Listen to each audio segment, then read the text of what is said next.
como um nome depreciativo, porque não exprime o real valor desse instituto político e jurídico, né? O melhor é a gente falar em candidatura independente. E resumindo, a candidatura independente, ela vai garantir que qualquer brasileiro tenha o direito de se candidatar a um cargo político sem fazer parte de um partido. Juridicamente... E de interesse, né, Caio, que é o mais importante. Total, juridicamente, negar ao cidadão o direito de se candidatar é imoral e inconstitucional, né? A Constituição, no artigo 1º, parágrafo único, é expressa, né? Todo o poder emana do povo, que o exerce por meio de representantes eleitos ou diretamente. Mas as oligarquias políticas, as elites burocráticas, elas ergueram uma barreira ao exercício desse poder pelo povo. E que barreira é essa? A filiação a um partido político. E essa norma, inclusive, tem viés totalitário. Não à toa, ela remonta ao final, aos estertores da ditadura do Getúlio Vargas. Imagina, uma lei de 1945, um decreto-lei. E, além de imoral e inconstitucional, a afiliação obrigatória, ela viola os direitos humanos. Eu sempre falo isso, o Brasil é signatário do Pacto de San José da Costa Rica e a Convenção Interamericana de Direitos Humanos estabelece que a participação política ela é livre de amarras partidárias. Eu peço licença aí ao ouvinte para ler o artigo 23, item 1. Olha o que ele diz. Todos os cidadãos devem gozar dos seguintes direitos e oportunidades: de participar na direção dos assuntos públicos, diretamente ou por meio de representantes livremente eleitos. Aí ele vai falar de eleições periódicas, do voto secreto, etc. e tal, e fala o seguinte, de ter acesso em condições gerais de igualdade às funções públicas de seu país, e depois, no item 2, ele fala especialmente nisso aqui, ó. A lei pode regular o exercício dos direitos políticos e oportunidades exclusivamente por motivo de idade, portanto, se é maior de idade ou não, nacionalidade, é importante você ser um brasileiro, né, para ter direitos políticos, residência, idioma, instrução, se você é alfabetizado ou não, capacidade civil ou mental, ou condenação por juiz competente em processo penal, caso da lei da ficha limpa. Portanto, a lei eleitoral ela pode regular tudo isso, mas ela não pode impor esse obstáculo partidário ao livre exercício dos direitos políticos do cidadão. Isso é uma aberração jurídica, né? Agora, isso é a parte do direito, né? Dá para a gente falar também da repercussão prática que teria a candidatura independente. E aqui é a nossa grande oportunidade. O Zé Maria, ele foi muito próprio ao expor para a gente o grande questionamento do parlamentar, né? O que eu ganho votando isso? Na Câmara Federal e nas Assembleias Estaduais, muda pouca coisa. Por isso ainda tem alguma chance da ideia prosperar se ela tiver amplo apoio popular. Porque que acontece? A grande maioria dos parlamentares não consegue atingir o tal do quociente eleitoral, né? Que é o número total de votos válidos dividido pelo número de cadeiras à disposição.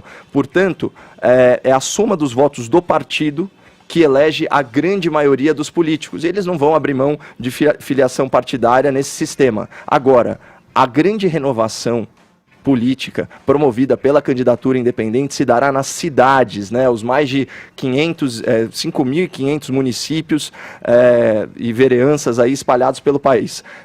Imagina a seguinte situação: cada liderança de cada cidade podendo eleger prefeitos e vereadores sem depender das velhas elites políticas, né, que dominam o território, a tal da lojinha que o Zé Maria brilhantemente descreveu para a gente. Acaba o pedágio partidário e isso seca uma das fontes da corrupção municipal, que de certa forma alicerça a roubalheira em plano estadual e federal. Portanto, e tem outro ponto também, a filiação partidária obrigatória, ela vai afastar da política muita gente do bem, gente bem-sucedida, gente honesta, lideranças espontâneas, orgânicas da sociedade. E é muito importante a gente considerar também um outro contexto, né? Aqui eu tenho números do Datafolha, menos de 5% da população confia nos partidos políticos e 2/3 dos eleitores, 66%, não tem nenhuma sigla partidária da sua preferência. Portanto, a candidatura independente ela tem o potencial de ser uma revolução democrática, ela deve ser apoiada amplamente pela sociedade e eu recomendo ao ouvinte da PAN que acompanhe os textos e os vídeos sobre esse assunto do professor Modesto Carvalhosa, do advogado o Rodrigo Metsomo e também do deputado Luiz Felipe de Orleans e Bragança, que a gente ouviu aqui, que tem uma obra muito boa que aborda essa questão, que é Porque o Brasil é um País Atrasado, e a obra do professor Modesto é Da Cleptocracia para a Democracia, também também fala muito sobre esse tema. Ô Zé, eu gostaria de passar para você, complementando aqui um pouco da visão já falada por você, pelo Caio, sem emitir nenhum juízo de desejo para isso ou aquilo, concordando ou não com a candidatura avulsa ou não. Eu fui dar uma lida a respeito, né, e aí vi que tem um termo jurídico, Zé, chamado o mandado de injunção. Que o mandado de injunção, ele serve para garantir o exercício dos direitos e liberdades constitucionais e das prerrogativas inerentes à nacionalidade, à soberania, à cidadania, no caso da falta de uma norma reguladora na Constituição. O ano passado, o decano da Corte, Zé, você deve ter acompanhado isso, o juiz Celso de Mello, ele não reconheceu, ele teve um caso de um candidato que queria entrar no pleito, né, de maneira avulsa.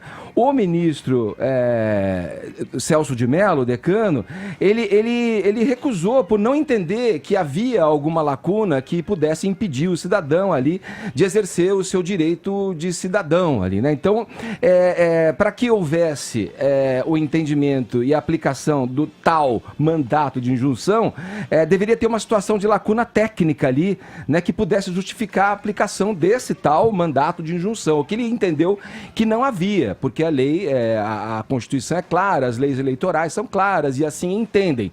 Para que houvesse, para que haja a candidatura avulsa, tem de haver uma mudança na lei. Tem de haver uma mudança regimental ali, no entendimento da lei, para que as candidaturas avulsas prosperem. E inclusive nessa questão que o Caio traz do pacto do São José da Costa Rica, o ministro Celso de Mello, ele entende a qualidade constitucional desses tratados internacionais, mas ele entende como infraconstitucional também. Quer dizer, o Brasil, na sua soberania, encaminha e dá seguimento às leis de acordo com os entendimentos ali.